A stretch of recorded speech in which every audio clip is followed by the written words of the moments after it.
ॐ नमः श्री अतिराजाय विवेकानन्दसूरये सच्चित्सुखस्वरूपाय स्वामिने तापहारिणे। নমস্কার।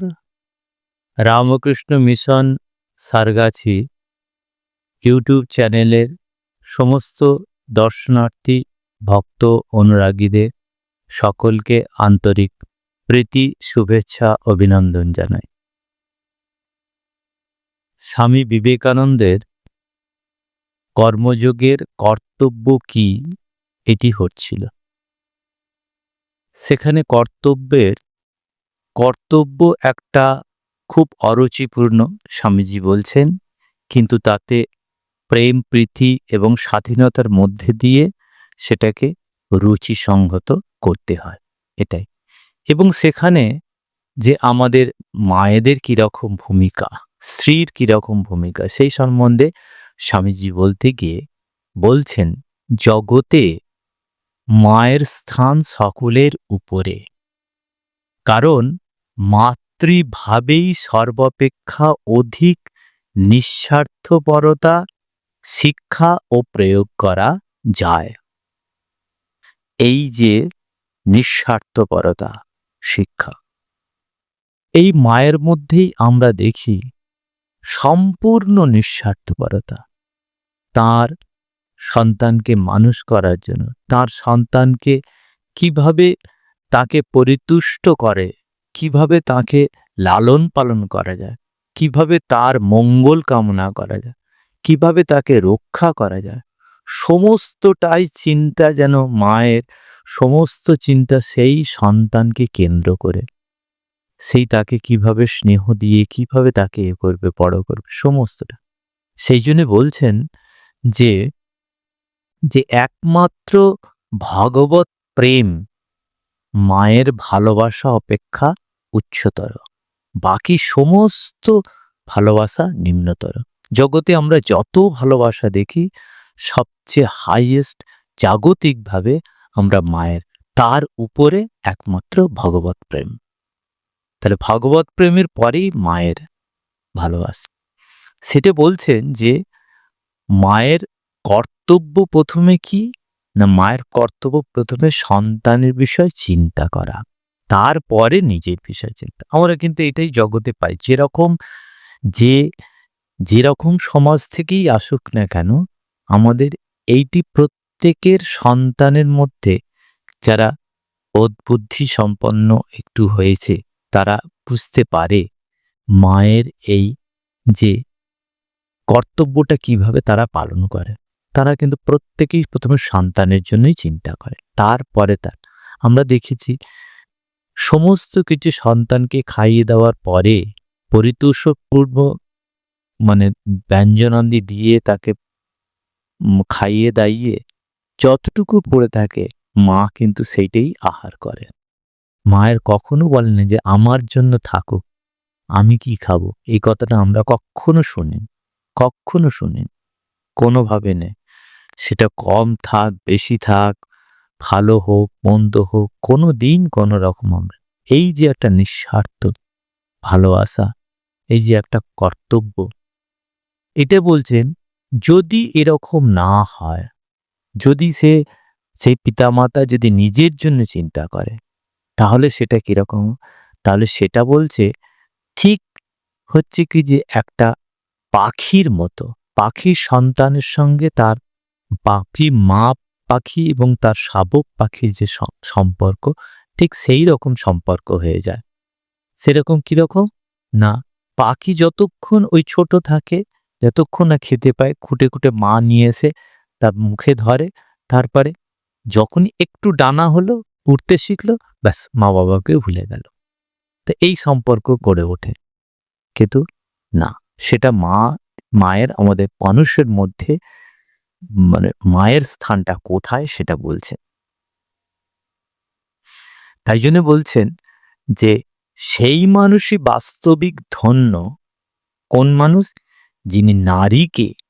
যিনি নারীকে ভগবানের মাতৃভাবের প্রতিমূর্তি রূপে দেখতে সমর্থ। এই একটা জিনিস, ভগবানের মাতৃভাবের প্রতিমূর্তি। আমরা এমনি আমাদের কাছে মা হচ্ছে একটা খুব উঁচু জায়গার, মানে একটা খুব ভালোবাসার জায়গা, একটা খুব শ্রদ্ধার জায়গা। এবং সেইটা যদি আবার বলছেন যে ভগবানের মাতৃভাব, ভগবানের মাতৃভাব সেই যদি প্রতিমূর্তি রূপে যান, যেমন ঠাকুর হচ্ছেন, তিনি জগৎ মানে কি বলে হচ্ছে কি যে ভবতারিণীকে তিনি মাতৃভাবে সাধনা করছেন।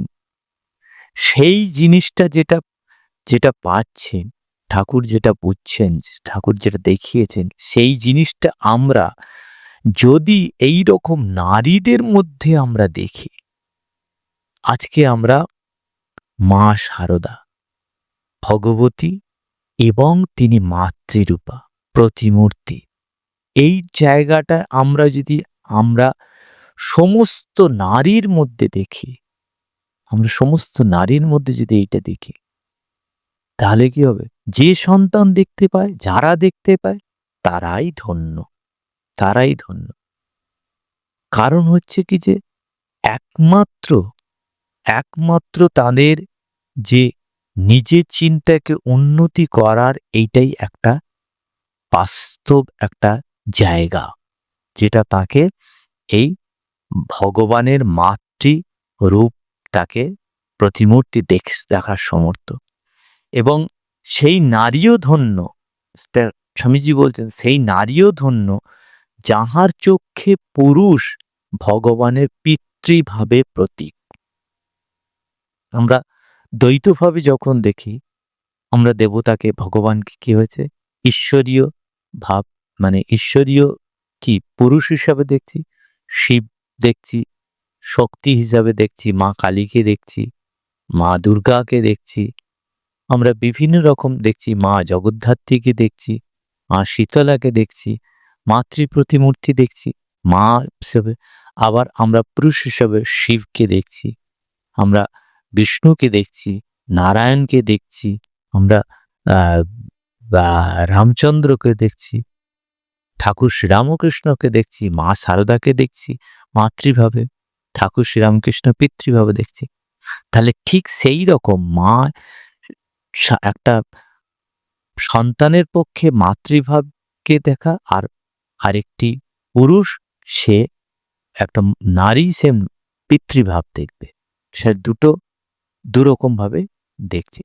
তবে গিয়ে কি বলছে যে সেই সন্তানরাও ধন্য যাহারা তাহাদের পিতামাতাকে পৃথিবীতে প্রকাশিত ভগবানের সত্তারূপে দেখতে সমর্থ। এ দেখুন, পিতামাতাকে ভগবানের সত্তারূপে দেখবে।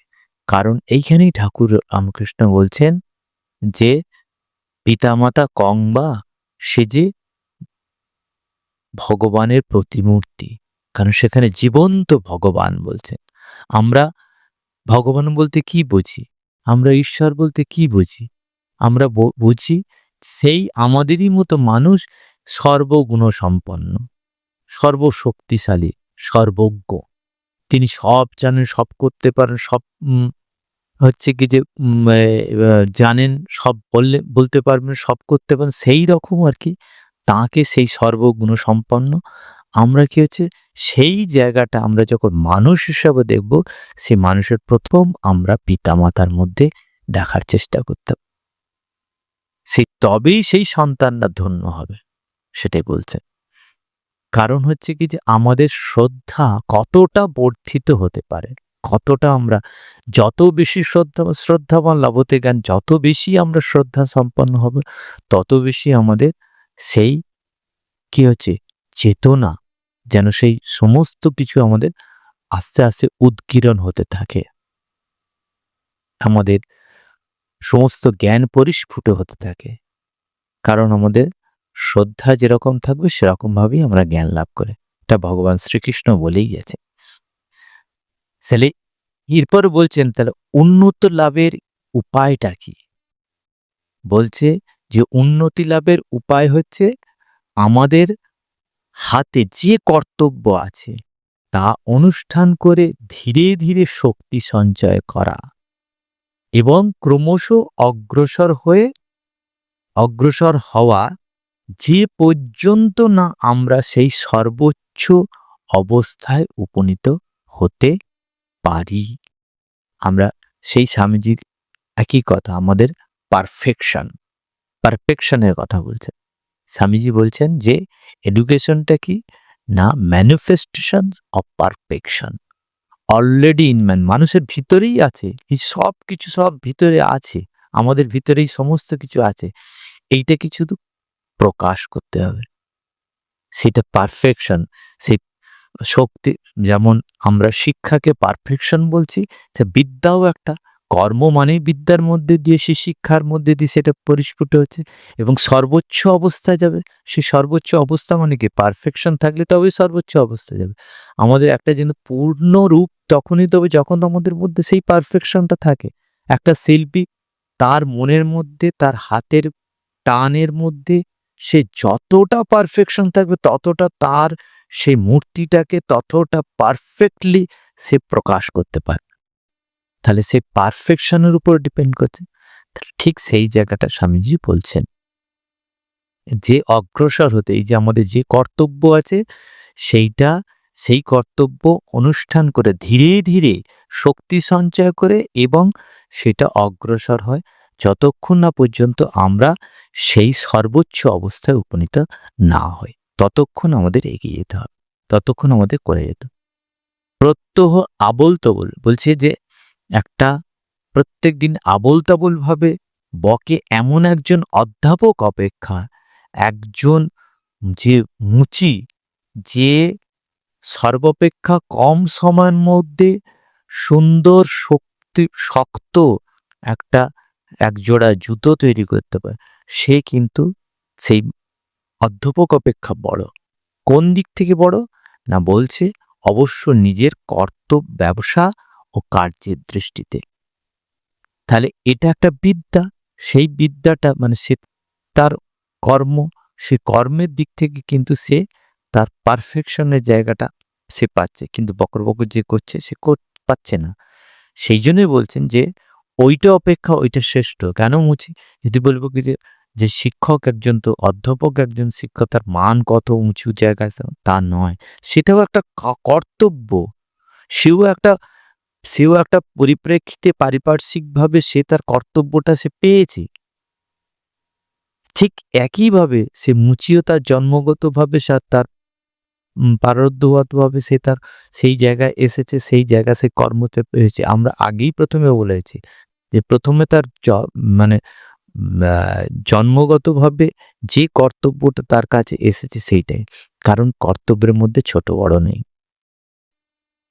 তার কর্তব্যটা ফুটিয়ে তোলাটাই হচ্ছে বড়।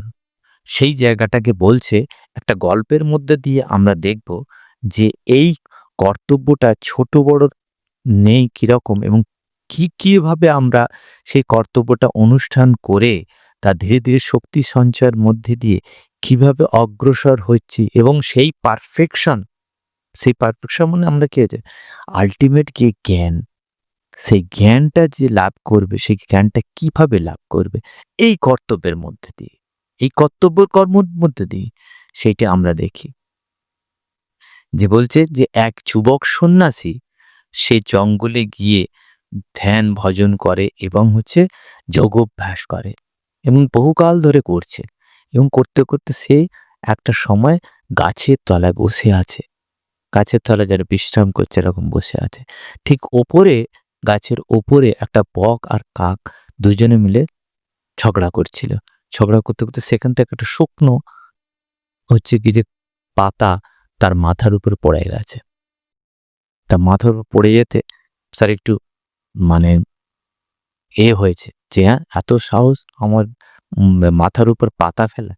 যেই বক আর সে কাককে দেখেছে, সে একটু রাগান্বিত হয়েই মানে দেখেছে, দেখতে তার থেকে জ্যোতি একটা বেরিয়ে গিয়ে বলছে যে অত্যন্ত ক্রোধ হলো এবং তিনি বললেন, "কি?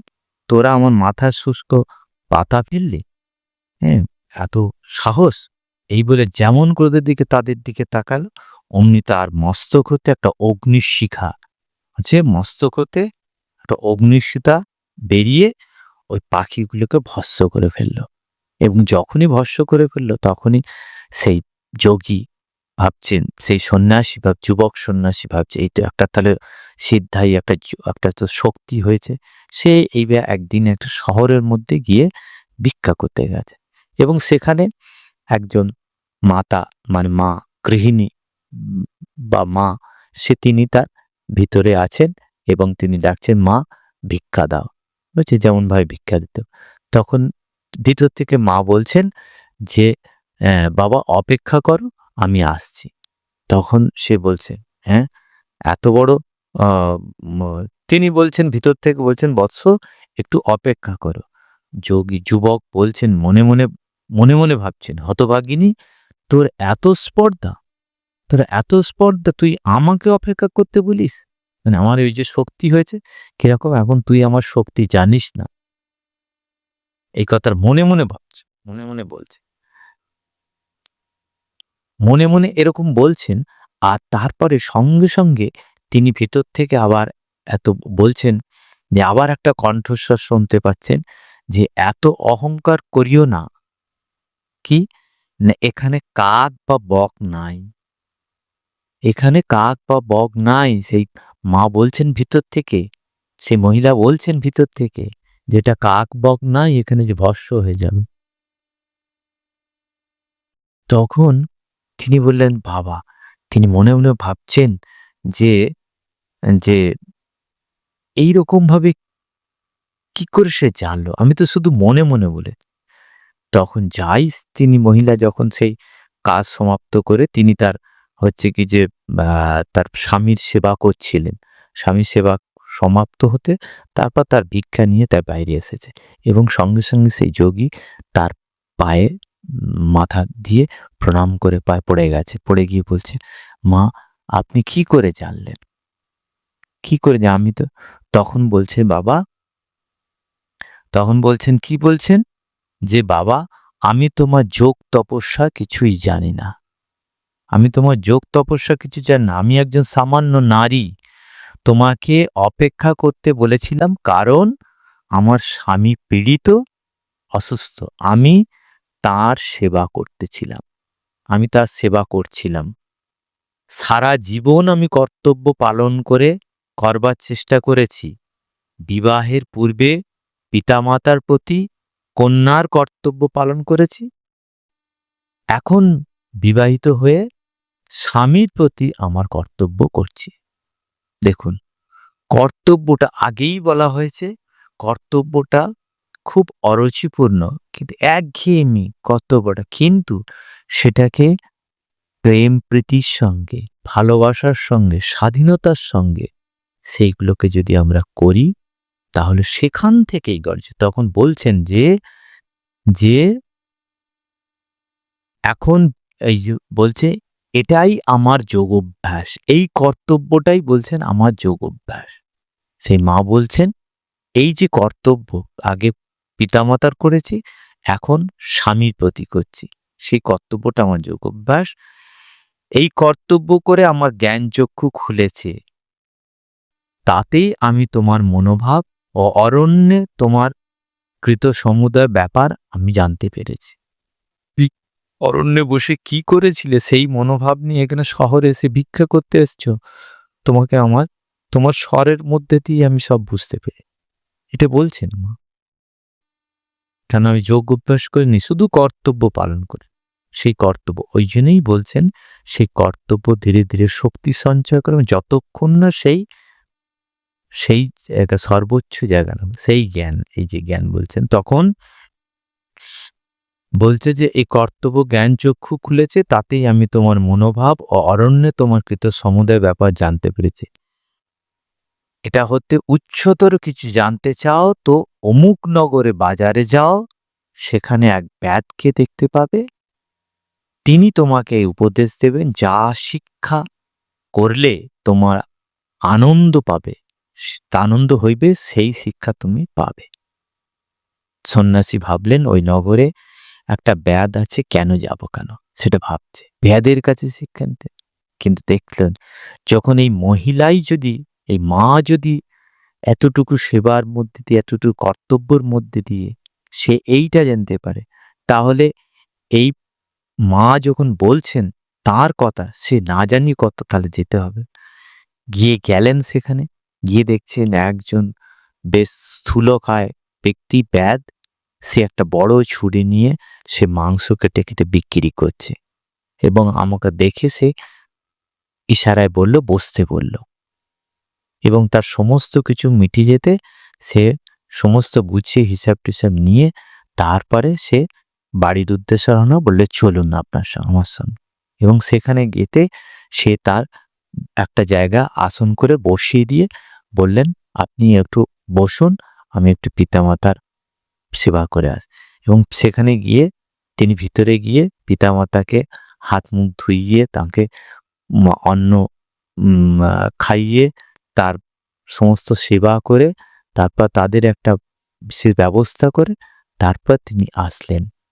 এসে এবার বললেন যে এবারে বলুন, সন্ন্যাসীকে বলছে, বলুন কি করতে পারি আপনার জন্য। তখন সন্ন্যাসী তাকে আত্মা পরমাত্মা সম্বন্ধে কতগুলি প্রশ্ন করলেন।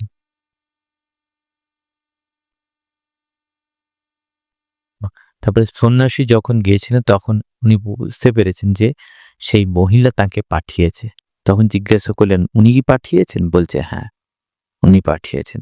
তো সেটা সেখানে নিয়ে গেলেন, বাড়িতে নিয়ে গেলেন, সেইটা প্রশ্ন করছে তারপরে যে আমি কি করতে পারি। তখন সন্ন্যাসী তাকে আত্মা ও পরমাত্মা সম্বন্ধে কতগুলি প্রশ্ন করলেন। তার উত্তরে ব্যাস যে উপদেশ দিলেন মহাভারত গদ্যের অংশরূপে, তা বেদ গীতা নামে প্রসিদ্ধ। বেদ গীতা আমরা যেমন ভগবান শ্রীকৃষ্ণের মুখনিঃসৃত বাণী গীতা হিসাবে জানি, ঠিক সেই রকম বেদ গীতা, মানে যেন বেদ গীতা স্বামীজি বলছেন, তাই ভগবান এই ভগবদ গীতা পাঠ শেষ হলে, ভগবদ গীতা পাঠ শেষ করে বেদ গীতা পাঠ করা উচিত। এটা বেদান্ত দর্শনের চূড়ান্ত ভাব, চূড়ান্ত ভাব এটা বেদান্ত দর্শনে। এই জন্যই স্বামীজি বলছেন বেদ গীতা পাঠ করতে। বেদের উপদেশ শেষ হলে সন্ন্যাসী কি অতিশয় বিস্মিত হলেন এবং বললেন, আপনার এত উচ্চ জ্ঞান, তথাপি আপনি ওই বেদ দেহ অবলম্বন করে এরূপ কুৎসিত কর্ম করছেন কেন, এটা জিজ্ঞাসা করছেন। তখন বেদ কি বললেন উত্তরে, বৎস, কোনো কর্মই অসৎ নয়। এটাই খুব ইম্পর্টেন্ট জিনিস। কোনো কর্ম অসৎ নয়, কোনো কর্মই অপবিত্র নয়। খুব খুব গুরুত্বপূর্ণ। এই কার্য আমার জন্মগত, বেদ ঘরে জন্মগ্রহণ করেছে, অথবা বলছে জন্মগত, এটা আমার প্রারব্ধ লব্ধ। কারণ আমরা প্রত্যেকেই সাধারণ মানুষ, একদম যারা অবতার ছাড়া প্রত্যেক মানুষ আমরা এই জগতে আসি প্রারব্ধবশত, পূর্বকর্মে কৃত ফল অনুসারে। আমাদের প্রত্যেক যে এক একটা পরিবেশের মধ্যে এক এক মা বাবাকে আশ্রয় করে আমরা এই জগতে আসি। আমরা আবার কর্ম করি, আবার কর্ম, সেই কর্মর যদি আবার সেই যেরকম মানে সেই একই রকম হয়, একই রকম ভাবে আবার প্রারব্ধ সঞ্চিত কর্ম হবে, সেখান থেকে আবার জন্মগ্রহণ করে, এটি চলতে থাকে। এই চলা কখন শেষ হবে? যতক্ষণ আমাদের পারফেকশন না হচ্ছে, যতক্ষণ আমাদের জ্ঞান না হচ্ছে, যতক্ষণ আমরা না এই মুক্তি না হচ্ছে, যতক্ষণ আমাদের ঈশ্বর অনুভূতি না হচ্ছে, ততক্ষণ আমাদের চলতে থাকে। তাহলে সেই বলছেন যে এই প্রারব্ধ লব্ধ, আমি বাল্যকালে এই ব্যবসার শিক্ষা করি, এই বেদ বলছে। কারণ যেহেতু এখানে আমি জন্ম, বেদ ঘরে আমি জন্ম, আমি ছোটবেলা থেকেই ওইটা আমি জানি, আমার জন্মগতভাবে বৃত্তিটাই ওইটা, এবং সেটা শিক্ষা লাভ করেছি। বলছে অনাসক্তভাবে কর্তব্যগুলি ভালোভাবে করবার চেষ্টা করি, আমি গৃহস্থের ধর্ম পালন করি এবং পিতামাতাকে যথাসাধ্য সুখী করবার চেষ্টা করি।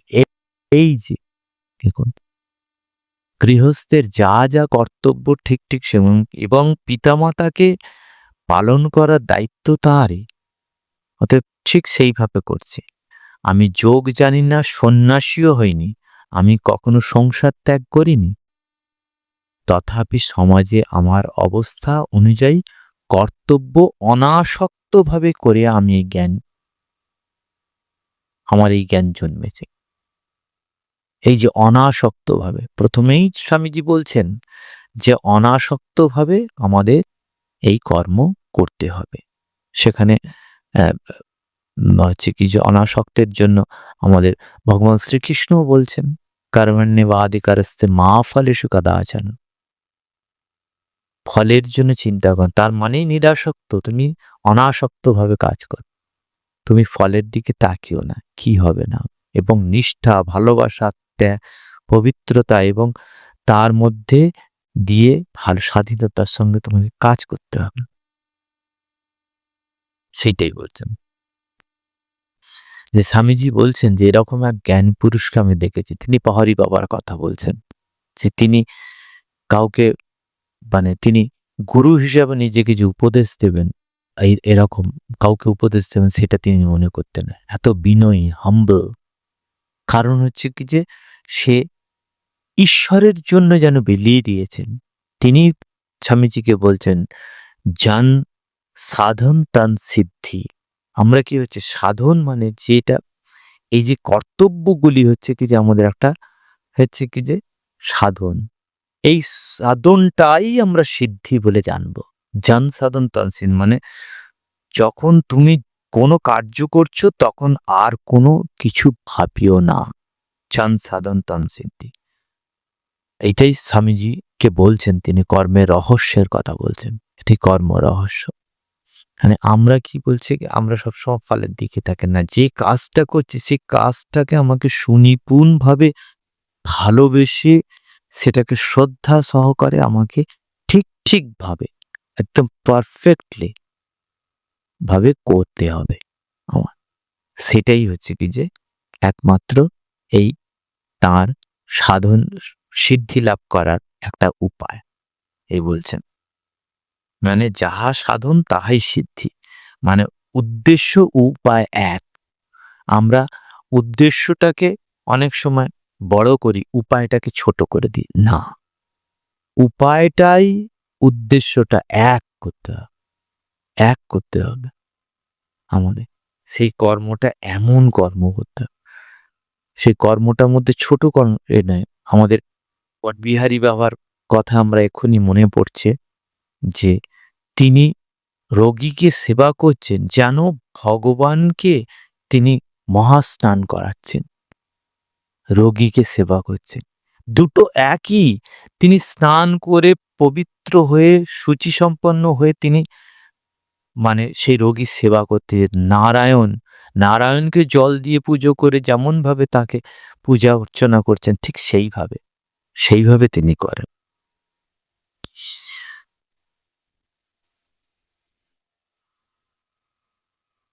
এই গল্পের মধ্যে দুটো, একটা এই ব্যাদ ও নারী, সেটা সম্বন্ধে কি বলছে যে বলছে ব্যাদ ও নারী আনন্দে ও সর্বান্তকরণে নিজ কর্তব্য কর্ম করতেন। কিরকম? ফলে তার জ্ঞান লাভ হয়েছে আনন্দে। এটা দ্বারা স্পষ্ট প্রমাণিত হলো যে গার্হস্থ্য বা সন্ন্যাস যে কোনো আশ্রমে কর্তব্য হোক না কেন, যে কোনো আশ্রমে হচ্ছে যথার্থ অনাসক্তভাবে অনুষ্ঠিত হলে আমরা আত্মজ্ঞান বিষয়ক চরম অনুভূতি লাভ করব অনাসক্তভাবে। সেটা গৃহে থাকুক আর সন্ন্যাসী থাকুক, যেখানেই থাকুক অনাসক্তভাবে করতে হবে। আমি যদি আসক্তি সম্পন্ন হয়ে করি তাহলে সেই নৌকার উপর বসে দাঁড় টানবে, নৌকার বাধা আছে, যাবে না একটু, সেরকম অবস্থা। সেই জন্য বলছেন যে আমাদের কর্তব্য কি, প্রধানত আমাদের পারিপার্শ্বিক অবস্থা দ্বারা নির্ধারিত হয়। কর্তব্যের ছোট বড় কিচ্ছু নাই। আমরা সমস্তটা সমান। সকাম করবি কেবলমাত্র বলছে তার অদৃষ্ট কর্তব্য পরে তার বিরক্তি প্রকাশ করে। যেটা সকাম কর্মী যারা, তাদেরই তার অদৃষ্টে যে কর্ম পড়ে সেটা আমার এটা ভালো লাগে না, আমার এটা বিরক্তিকর কর্ম, এটা করে, এটা কি ছোট একটা কাজ, আমি এত লেখাপড়া করেছি, আমি এইটা করেছি, আমি কি এইটা পরিষ্কার, আমাকে কি এই সামান্য কাজটা দিয়েছে, এটা না। কর্মটাই হচ্ছে পুজো। স্বামীজি যে বলছেন যে ওয়ার্ক ইজ ওয়ারশিপ, কাজটাই পুজো। ওই হরিবাবা যেটা স্বামীজিকে বলছেন জন সাধন তান সিদ্ধি, সেই কাজই পুজো। সেটা বনবিহারী বাবার মধ্যে দেখতে পাওয়া যাচ্ছে সম্পূর্ণভাবে। ভগবানের নারায়ণের সেবা করা আর ওই দরিদ্র হচ্ছে একদম দরিদ্র যেটা রোগী নারায়ণ তার সেবা করে, দুটোর মধ্যে কিচ্ছু পার্থক্য নেই, এক। সেটাই বলছেন যে অনাসক্ত কর্মীর পক্ষে সকল কর্তব্যই সমান। এটা আসক্তি যারা সকর্মী, যারা সকাম কর্মী, তারা যে কর্তব্য তারা বিরক্তি প্রকাশ করে, আর অনাসক্ত কর্মীর কাছে সকল কর্ম সমান। সে ব্যাদ এবং মহিলা যা করছে সেটা কি হচ্ছে একদম অনাসক্তভাবে ভালোবেসে করছে। বলছে যে কর্তব্য সমান ওইগুলি অমোঘ অস্ত্র, তাদের স্বার্থপরতা ইন্দ্রিয়পরতা বিনষ্ট করে এবং সাধক মুক্তির পথে অগ্রসর হয়। এই কর্মের মধ্যে, কর্তব্যের মধ্যে কি করে আমাদের স্বার্থপরতা ও ইন্দ্রিয়পরতাকে বিনষ্ট করে। আমরা আগেই বলেছি সে স্বার্থপরতা ইন্দ্রিয়পরতার মধ্যে, স্বার্থপর ইন্দ্রিয়পরায়তার মধ্যে আমরা কি হচ্ছে আবদ্ধ হয়ে আছি। সেটা কি আমরা স্বাধীন না, সেটাই বলছেন যে বিনষ্ট করে সাধক মুক্তির পথে অগ্রসর হয়। আমরা যে কাজে বিরক্তি প্রকাশ করি তা সকলেই আমরা নিজেদের খুব বড় ভেবে থাকি, সেটা আন্তরিকভাবে সে কর্মে প্রবৃত্ত হইলে দেখলে নিম্ন অবস্থার নির্দিষ্ট অতি ক্ষুদ্র কর্তব্যগুলি ঠিক সম্পাদনে আমাদের কতটা অক্ষম বুঝতে পারি আমরা। যদি আমরা ঠিকভাবে কাজ করতে পারি, আমরা নিজেকে বড় বলি না, তখন আমরা বুঝতে পারি যে এটা কাজ করতে গেলে আমরা ওই অনেক সময় হয় না খেলার বাইরে থেকে আমরা বলি ও এটা মারতে পারি না, যদি আমরা মারতে যাই, ওইখানে যদি খেলতে যাই তখন দেখো অন্ধকার দেখছি সব। ঠিক সেই রকম আমরা নিজেকে বড় ভাবি, কিন্তু যখন কাজটা সুনিপুণভাবে সেটা কর্তব্যের মধ্যে দিয়ে করব তখন আমাদের অনেক ভুল ত্রুটি ধরা পড়ে এবং আমরা বুঝতে পারি যে আমরা কতটা করতে পারছি এবং করতে পারছি না। আমরা অনেক সময় আমরা নিজেকে একটা সম্রাট ভাবি, একটা রাজা ভাবি, এ সমস্ত আমরা ছোটবেলা অনেক ভাবতাম। স্বামীজি বলছেন ছোটবেলা আমি অনেক রকম ভাবতাম, কিন্তু সেইটা কি হচ্ছে প্রকৃত সর্বদাই কঠোরভাবে প্রত্যেক কর্ম অনুযায়ী ন্যায়সঙ্গত ফল বিধান করে থাকে, এক চুলও এদিক ওদিক হবার নয়।